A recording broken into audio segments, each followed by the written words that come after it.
Chapter 2 में हम सबसे पहले डिफरेंशिएशन का कॉन्सेप्ट देखते हैं। डिफरेंशिएशन में हम ज़्यादातर रेट ऑफ चेंज के साथ डील करते हैं और इसमें रेट ऑफ चेंज जो है ये एक डिपेंडेंट वेरिएबल है और इसके रिस्पेक्ट से एक इंडिपेंडेंट वेरिएबल है और डिपेंडेंट वेरिएबल में जो चेंज है उसके हवाले से हम इंडिपेंडेंट वेरिएबल की चेंज देखते हैं। अब डिपेंडेंट और इंडिपेंडेंट वेरिएबल्स क्या होते हैं? अगर हम एक फंक्शन को y is equal to F X के साथ डिनोट करें, जबकि एफ एक्स में x जो है ये रियल नंबर्स का डोमेन रखता है और एफ एक्स के फंक्शन को हम कहेंगे ये एक्स स्क्वेयर प्लस 1 है। इस एग्जांपल से हम इसको समझने की कोशिश करते हैं।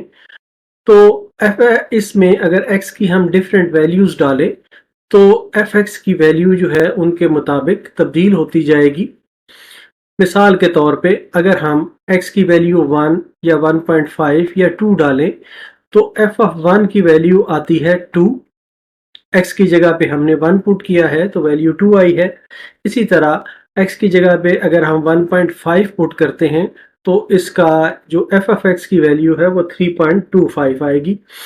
इसी तरह एफ ऑफ 2 जो है x की वैल्यू हमने अब 2 पुट की है तो इसकी जगह इसका जो रिजल्ट आएगा एफ ऑफ 2 वो 5 के बराबर आएगा।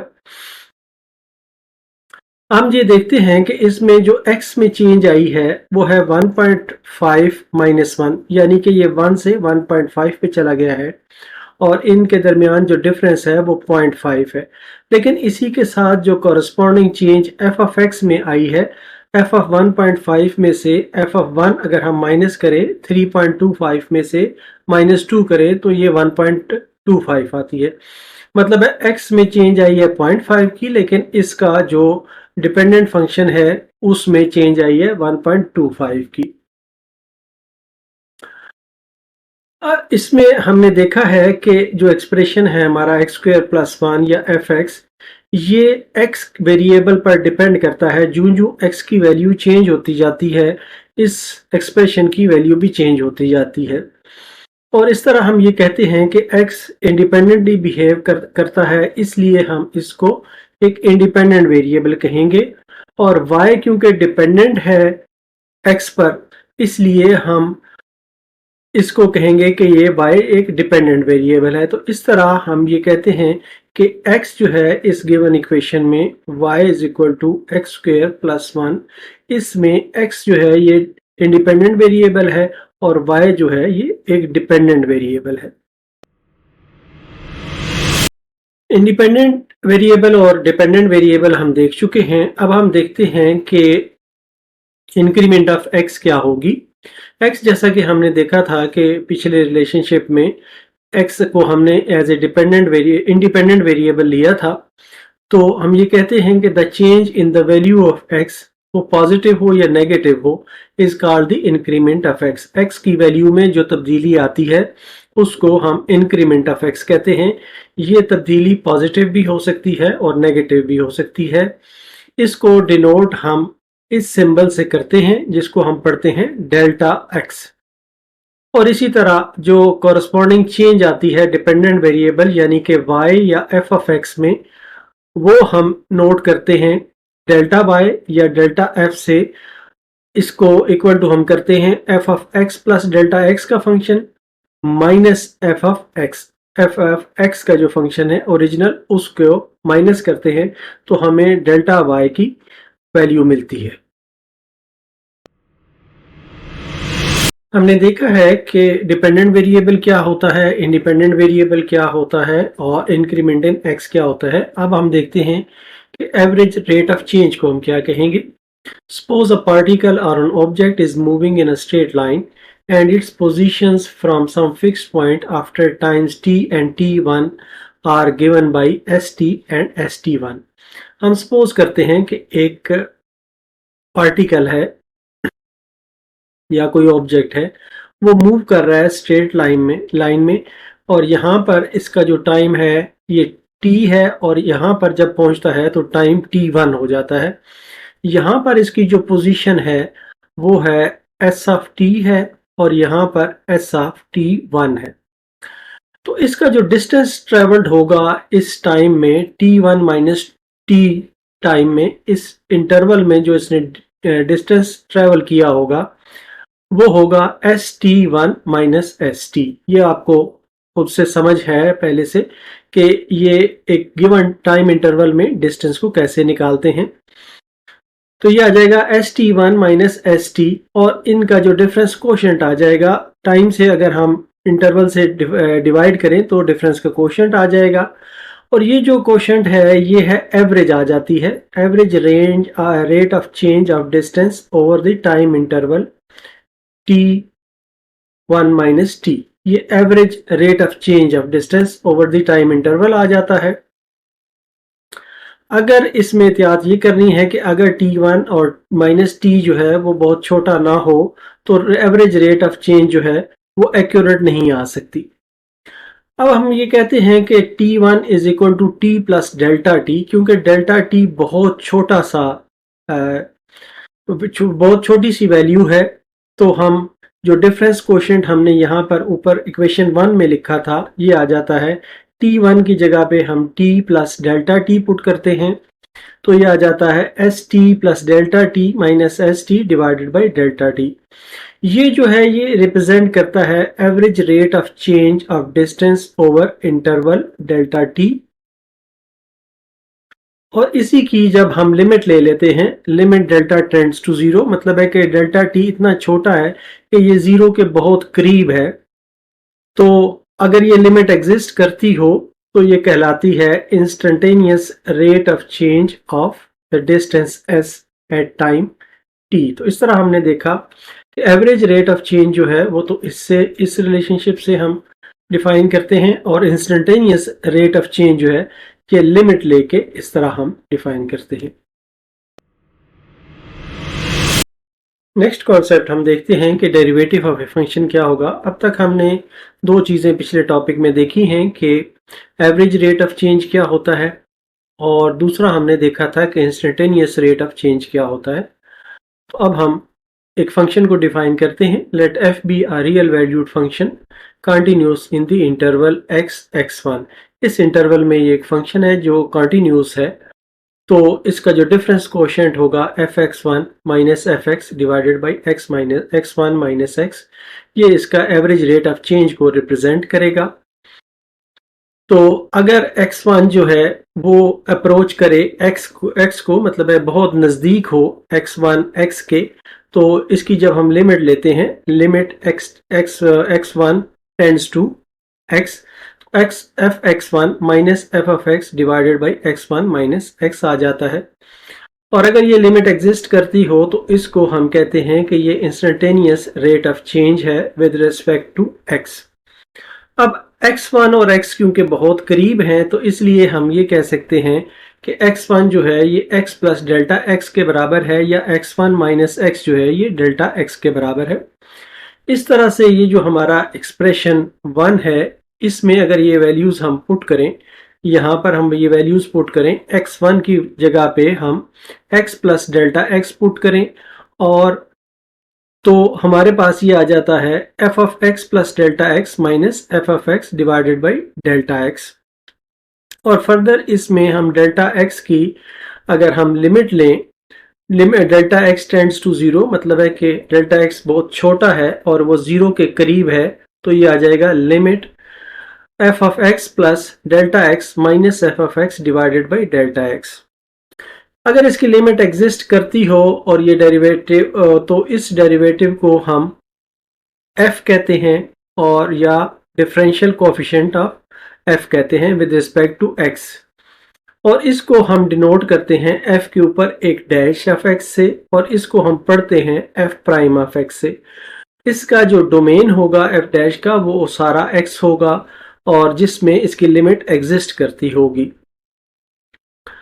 और इस प्रोसेस को जो जिसमें हम f डैश या f प्राइम को फाइंड करते हैं, हासिल करते हैं, इसको हम डिफरेंशिएशन कहते हैं।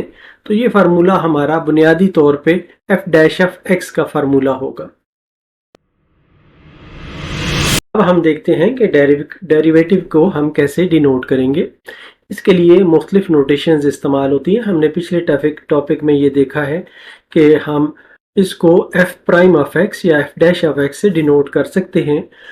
अगर हमारे पास एक फंक्शन हो y is equal to F X, तो y प्लस डेल्टा वाई होगा F X plus delta X. Delta Y जो है ये इंक्रीमेंट या चेंज है y की वैल्यू में डेल्टा एक्स की वैल्यू के हवाले से। तो हम ये कहेंगे कि delta y is equal to, अगर ये y को हम राइट हैंड साइड पे ले जाएं तो यहाँ पर ये माइनस वाई हो जाएगा, और y क्योंकि एफ एक्स के बराबर है इसलिए यहाँ पर ये आ जाएगा F X plus delta X minus F F x. और बोथ साइड्स को अगर हम डेल्टा एक्स से डिवाइड करें तो ये आ जाता है delta Y divided by delta x is equal to F X plus delta X minus F of X divided by delta X. अब हम बोथ साइड्स की अगर हम लिमिट लें, limit delta X tends to zero, delta Y divided by delta x is equal to limit delta X tends to zero, और ये function. अब हम जो limit delta X tends to zero delta Y by delta X है, इसको हम generally अपने इस किताब में D Y by D X से डिनोट करेंगे या इसको एफ डैश एफ एक्स से डिनोट करेंगे। मुख्तलिफ मैथमेटिशियंस ने मुख्तलिफ औकात में इसकी नोटेशंस दी हैं, जैसे लाइब्निटीज ने इसको D Y by D X कहा है, D F by D X कहा है, न्यूटन ने एफ ऑफ एक्स कहा है, लेग्रांज ने एफ डैश एफ एक्स इसको कहा है, और कॉशी ने डी एफ एक्स कहा है। हम इसमें जनरली जो यूज़ करेंगे वो D Y by D X use करेंगे, या कुछ जगहों पे हम F prime of X use करेंगे। अब हम देखते हैं कि derivative F prime of X या एफ डैश ऑफ एक्स को हम कैसे फाइंड करेंगे। हम इसकी डेफिनेशन पहले पढ़ चुके हैं। इसके लिए जो स्टेप्स इन्वॉल्व होंगे उसमें एक फंक्शन अगर हमें दिया गया हो एफ और एफ डैश एग्जिस्ट करता हो तो इसको 4 स्टेप्स में हम फाइंड करते हैं। सबसे पहले हमने फाइंड करना है F of X plus delta x, F of X plus delta x हमने फाइंड करना है। नेक्स्ट इसमें हमने सब्ट्रैक्ट करना है जो ओरिजिनल एफ ऑफ एक्स की वैल्यू है, और फिर इन दोनों को हमने फर्दर थोड़ा सिंप्लीफाई करना है। नेक्स्ट स्टेप में हम इसको डिवाइड करेंगे डेल्टा एक्स से, तो हमें हासिल होगा F of X plus delta X minus F of X divided by delta X, और इसको भी हम जिस हद तक सिंप्लीफाई कर सकते हैं वहां तक हम सिंप्लीफाई करेंगे। और लास्ट स्टेप में हम इस पे लिमिट अप्लाई करेंगे, limit delta tends to X, limit delta X tends to zero, sorry, तो ये आ जाएगा F of X plus delta X minus F of X over delta X. ये मेथड जो है ये कहलाता है डिफरेंशिएशन का मेथड बाय डेफिनेशन, और ए बी इनिशियो 3 तरीके हैं इसको कह देंगे। Differentiation by definition number 1, differentiation by ab initio, या डिफरेंशिएशन फ्रॉम प्रिंसिपल। ये तीनों तरह के क्वेश्चन आपके पास आ सकते हैं कि डिफरेंशिएट करें बाय डेफिनेशन, डिफरेंशिएट करें बाय ए बी इनिशियो, या डिफरेंशिएट करें फ्रॉम फर्स्ट प्रिंसिपल। अब हम इसमें एग्जाम्पल देखते हैं कि इसको कैसे सॉल्व किया जाता है। हम सपोज करते हैं कि हमारे पास एक फंक्शन है F X is equal to C, ये एक कांस्टेंट फंक्शन है। तो F X equal to C है, तो पहले स्टेप में हमने जैसे ऊपर देखा कि F of X plus delta x हमने फाइंड करना है, क्योंकि इसमें एक्स इन्वॉल्व नहीं है लिहाजा ये सी के बराबर ही रहेगा। नेक्स्ट स्टेप में हमने F of X plus delta X minus F of x find करना है, तो ये सी माइनस सी आ जाएगा क्योंकि ये दोनों सी के बराबर हैं, तो ये जीरो आ जाएगा। नेक्स्ट स्टेप में हमने इस वैल्यू को डेल्टा एक्स से डिवाइड करना है, तो ये भी जीरो आ जाएगी क्योंकि किसी भी चीज़ को जीरो से हम जीरो को हम किसी चीज़ से डिवाइड करें तो जीरो आंसर आता है। नेक्स्ट स्टेप में हमने इसकी लिमिट लेनी है delta X tends to zero, तो ये जीरो के बराबर आएगा। इसलिए हम ये कहेंगे कि D by D X of C जो है ये जीरो के बराबर है। एक और एग्जांपल आपकी किताब से देखते हैं कि अगर F X is equal to X square हो, तो इसका फर्स्ट स्टेप में हमने F of X plus delta X find करना है, तो F of X plus delta X हो जाएगा एक्स प्लस डेल्टा एक्स का होल स्क्वेयर। अब नेक्स्ट स्टेप में हमने इसमें माइनस एफ ऑफ एक्स करना है। तो एफ ऑफ एक्स जो है क्योंकि एक्स के बराबर एक्स स्क्वेयर के बराबर है तो लिहाजा ये एक्स स्क्वेयर इसमें से माइनस हो जाएगा। अब इस स्क्वेयर को हम ओपन करेंगे तो ये आ जाएगा x square plus 2x delta x plus delta x square minus x square. अब यहाँ पर जो एक्स स्क्वेयर है ये एक्स स्क्वेयर से कैंसिल हो जाएगा और ये बाकी बचेगा 2x delta x plus delta X का होल स्क्वेयर, या इसमें से हम डेल्टा एक्स जो है वो कॉमन निकालते हैं तो ये आ जाता है 2x plus delta x bracket के अंदर। तो ये रिलेशनशिप दोबारा यहाँ पर हमने लिखी है और इसको डिवाइड किया है दोनों साइडों को डेल्टा एक्स से। जब डेल्टा एक्स से हमने डिवाइड किया है तो डेल्टा एक्स से डेल्टा एक्स कैंसिल हो गया तो ये आ गया 2x प्लस डेल्टा एक्स। अब हमने फाइनली इसकी लिमिट लेनी है। ये जो डेल्टा एक्स है 0 के बराबर नहीं है तो अब हमने इसकी लिमिट लेनी है। Limit delta X tends to 0 F of X plus delta X minus F of X over delta X as a whole, इसकी हमने लिमिट ली है। तो ये लिमिट यहाँ पर राइट हैंड साइड पर जब हमने अप्लाई की है तो ये जो डेल्टा एक्स का हिस्सा था ये 0 हो गया और बाकी यहाँ पर बचा 2f(x). तो इसको हम कहेंगे f dash of x is equal to 2f(x) या d by D X of X square is equal to 2f(x). ये तरीका है फर्स्ट प्रिंसिपल से डिफरेंशिएशन को हासिल करने का। नेक्स्ट हम देखते हैं कि derivative of x power n जबकि n मेंबर हो z का यानी इंटीजर्स का सेट ऑफ इंटीजर्स का मेंबर हो तो हम इसको कैसे हासिल करेंगे। तो हम सपोज करते हैं कि y is equal to x power n। तो फर्स्ट स्टेप में हम y plus delta y find करते हैं तो राइट साइड पे आ जाएगा x plus delta x whole power n। अब इस y को हम राइट हैंड साइड पे अगर ले जाएं यहाँ पर ये माइनस y हो जाएगा और y की वैल्यू है x पावर n तो इसलिए ये माइनस में x पावर n आ जाएगा। अब हम बाइनोमियल थ्योरम यूज करके इस हिस्से को हम ओपन करते हैं तो ये आता है x power n plus n x power n minus 1 dot delta x, और इसी तरह सेकेंड टर्म आती है जिसमें x पावर n माइनस 2 हो जाता है और साथ आता है डेल्टा x का स्क्वायर। अब ये चलता जाता है, नेक्स्ट टर्म जो आती है वो डेल्टा x का क्यूब है और सो ऑन चलते चलते लास्ट में जो टर्म आएगी वो डेल्टा x पावर n आएगा और माइनस x पावर n साथ इसी तरह ये वाला आ जाएगा। अब यहाँ पर x माइनस n और x पावर माइनस n जो है ये कैंसिल हो जाएंगे और बाकी जितनी ये टर्म्स बचती हैं इसमें से डेल्टा x हम कॉमन निकाल सकते हैं। जब इसमें से डेल्टा x हम कॉमन निकालते हैं तो बाकी यहाँ पर बच जाता है n into x power n minus 1 और यहाँ पर डेल्टा एक्स स्क्वेयर था तो अब ये डेल्टा एक्स रह जाएगा और यहाँ पर डेल्टा एक्स की होल पावर n माइनस 1 रह जाएगी। अब बोथ साइड्स को जब हम डेल्टा एक्स से डिवाइड करते हैं, यहाँ पर हमने डेल्टा एक्स से डिवाइड किया और इसको भी हमने डेल्टा एक्स से डिवाइड किया तो ये कैंसिल हो गए डेल्टा एक्स। तो इस साइड पे लेफ्ट हैंड साइड पे आ गया delta y over delta x is equal to n x power n minus 1 plus n to n minus 1 divided by 2 factorial x power n minus 2 delta x। अब ये जितनी भी terms हैं यहाँ पर ये सारी delta x power n minus 1 तक इसमें डेल्टा x है। तो जब हम इसकी लिमिट लेते हैं, limit delta x tends to 0, तो ये वाली जितनी टर्म्स हैं ये सारी 0 हो जाएंगी और सिर्फ ये टर्म जो है ये बाकी बचेगी। तो dy बाई dx जो है ये आएगा n into x power n minus 1। इस तरह हमने एक्स पावर n को डिफरेंशिएट करके देखा है कि ये आता है n into x power n minus 1।